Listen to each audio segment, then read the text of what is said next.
బైబిల్లో ఆయనకి ఇష్టం వచ్చిన ఉపవాసం కూడా ఉందంట. మరి చూడరా మీరు సేవకులారా, ఇది చెప్పరా? మరి ఆలోచించండి. దేవుడు అంటున్నాడు, నేను ఏర్పరచుకున్న ఉపవాసం అంట ఏంటంటే పేదలను ఆదుకోవడం, దిక్కుమాలను ప్రేమించడం, కట్టబడిన వాడిని విడిపించడం.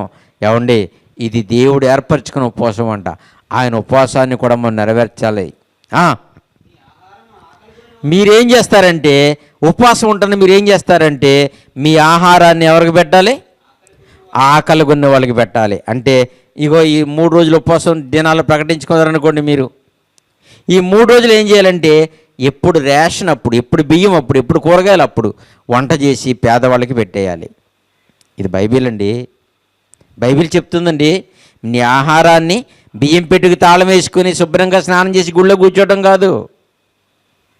బియ్యం పెట్టుకు తాళం వేసేసి మంచి నుండి సీసా మూత గట్టిగా పెట్టేసి కూరగాయలన్నీ కూడా ఫ్రిడ్జ్లో పెట్టేసి రూపాయి కూడా నష్టపోకుండా ప్రార్థనకి వెళ్ళి వచ్చేయడం కాదంట. ఉపవాస దినాలు చాటించుకున్న ఈ 3 రోజులు రేషన్ ఉంటుందే, అది నువ్వేం చేయాలంటే పేదవాళ్ళకి పెట్టాలి. పెడతారా? మరి ఇలా పెట్టమని తెలిస్తే ఉపవాసం చేయడం మానేస్తాం, అంతేగాని పెట్టరు. ఒకవేళ మీరు ఉపవాసం చేస్తే ఆ 3 రోజుల్లో, పోనీ వారం రోజుల్లో, ఈ 40 దినాలు మీరు ఎంత తింటారో అంత, ఈ 40 దినాలు ఉపవాసాలు ప్రకటించాం కదా, ఈ 40 దినాల్లో ఈ ఆహారాన్ని మనం పేదలకు కూడా పెట్టాలి. మరి మీరు తినడం లేనిది ఆహారం ఏం చేశారు? మీ బియ్యం పెట్టెలో బియ్యం ఏం తరిగిపోయినాయి? మీ మంచినూనె డబ్బాలో నూనె ఏం తరిగిపోయింది? మీ గ్యాస్ సిలిండర్లో గ్యాస్ ఏమైపోయింది?